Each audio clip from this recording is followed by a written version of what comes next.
Welcome to the School Leaders Podcast. My name is Dr. Gastrid Harrigan, the podcast for current and emerging school leaders, those who support and supervise them. You will hear from passionate educational leaders who are transforming their schools, communities, and creating positive outcomes for students. I will also share my personal reflections and tips from over 15 years as a school leader. Together, we will talk about how to level up our schools and leadership practices.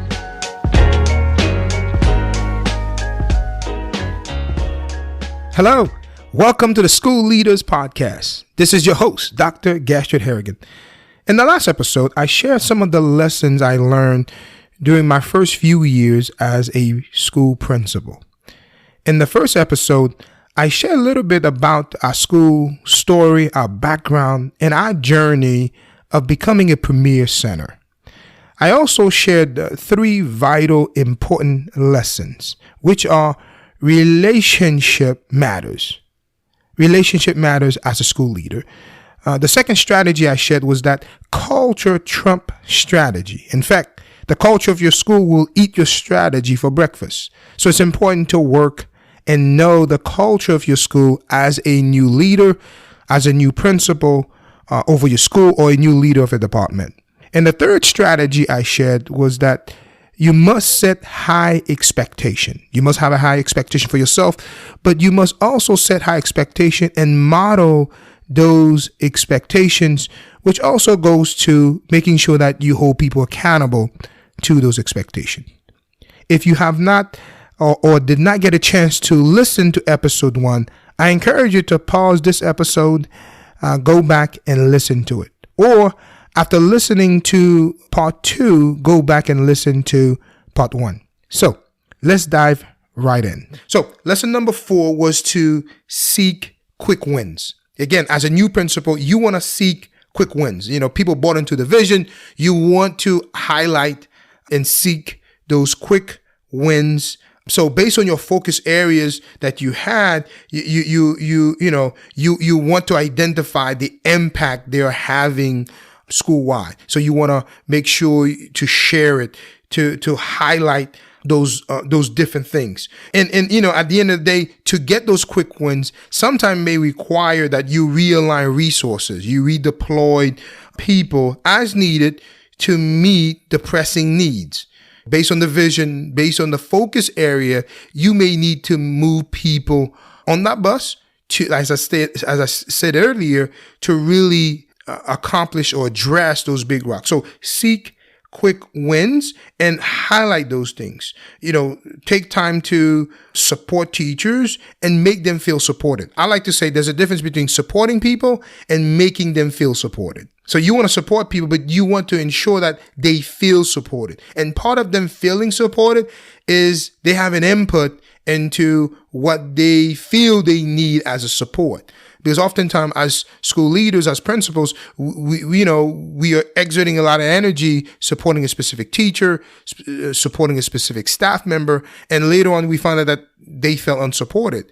Part of it was we really didn't build relationship. We really didn't listen to them so that we give them the support that they feel they need. Or together identifying areas, especially around academic, lesson delivery. If they're not teaching, they're not delivering highly effective lessons, together identifying, weak areas based on the feedback provided. And these are areas we're going to give you support for, both what I feel you need based on the observation and also what you think you also need. I would also say be strategic. Don't try to go after everything. That is why you want to identify 2 to 3, no more than 4 areas, really 2 to 3 areas, big rocks, big areas that you could address that would have school-wide impact. And out of those big areas, you should get your quick wins. Even if it's just changing a procedure that now reduces referral and infraction. You want to celebrate that. You want to take time, highlight it, celebrate it.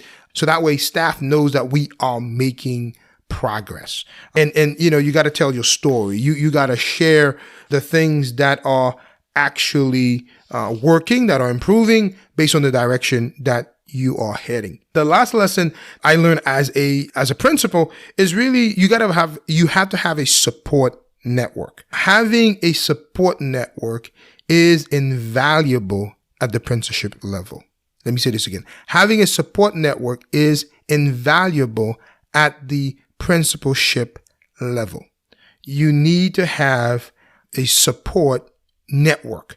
For me, I had a group, and I still do, group of colleagues that, some of us were already principals by the time I became principal. Some were still assistant principals, but we moved up the system together. Some of us became teachers at the same time. We went through the AP and the principalship program. And so we supported each other. Almost every quarter, we got together, and really it was a time for us to support each other, eat, laugh together, and really just take times to really share with each other. We call each other the data chat group, but really we didn't discuss any data. Frankly, we did not discuss any data. It's just that at the time the district was big on data chats, so we call ourselves the data chat group. But really, what was important is that we look forward to that time, and we call each other as we needed each other for support, for ideas, or ways to solve different challenges, different issues. The other thing about the support network is to seek mentors and trusted colleagues. Mentorship is invaluable. Every leader needs a mentor. So make sure that you have mentors. And for me, I met frequently. Most of the time was a phone conference that I had. I will pick up the phone, dial my mentor's cell phone, sometime during the day, sometime in the morning driving in, oftentimes in the afternoon, sharing different challenges that I'm having, gleaning and pulling from my mentors' many years of experience. I still have mentors and will continue to have mentors. There are different type of mentors. There are some you call for specific problem. There are those who guide you overall in your career. But again, this podcast is not about mentorship per se, but beside the fact that you need to have a mentor. The last thing about support network is to spend time with family and friends. This is an area that I really struggled in because my first maybe 2 or 3 years, I spent a lot of time at the school. Over time, you gotta, part of the support network is developing a team, a support team, a leadership team to support you and support your vision. And you really have to learn to, like I did, it took me a while, but to really learn to turn off your email when you go home. Now I prefer stay an extra 30 or even an hour addressing an issue than get home and reopen up my laptop and be tackling, not spending time with my family. I have small kids, but it really doesn't matter if you have small or grown kids. You need to spend time with family. What I like to say is you need to take time to breathe, take time to rest, take time to rejuvenate, refill your tank, because it's very important that you're filling up, because again, as you walk into your building all day long, somebody wants something from you. And then that can be and is depleting. And quite frankly, the principalship job is very taxing. It's very depleting, pulling out of you constantly. So you need to take time to refresh, take time and spend time with family.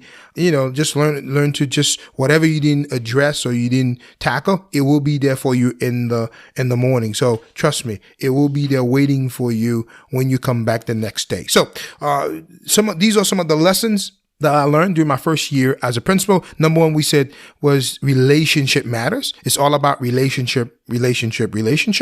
Number two, we said culture trumps strategy. Culture eat strategy for breakfast, making sure that you learn and get to know the culture of your school, and obviously learning and addressing the negative, and knowing what you want to address right away and what you want to leave for later. But again, it's just working on the culture of your school becomes very important. Number three, the third lesson was set high expectations, have a vision, identify 2 to 3 focus area collaboratively so you could have buy-in from your staff. Number 4 was to seek quick wins, identify those areas based on the focus areas that you have, and really celebrate those quick wins to build momentum based on the direction for your school. The fifth thing was to have a support network and spend time with family. So there you have it. I hope you are able to learn 1 or 2 things to improve your leadership skills or your leadership practices, ultimately to improve student achievement. Thank you for joining me today. Please consider subscribing to the podcast, leave a 5-star rating and a comment, share this episode with a friend, and on social media. Follow me on Twitter, Instagram, and Facebook for leadership ideas and tips. Again, thank you for joining me today. Until next time.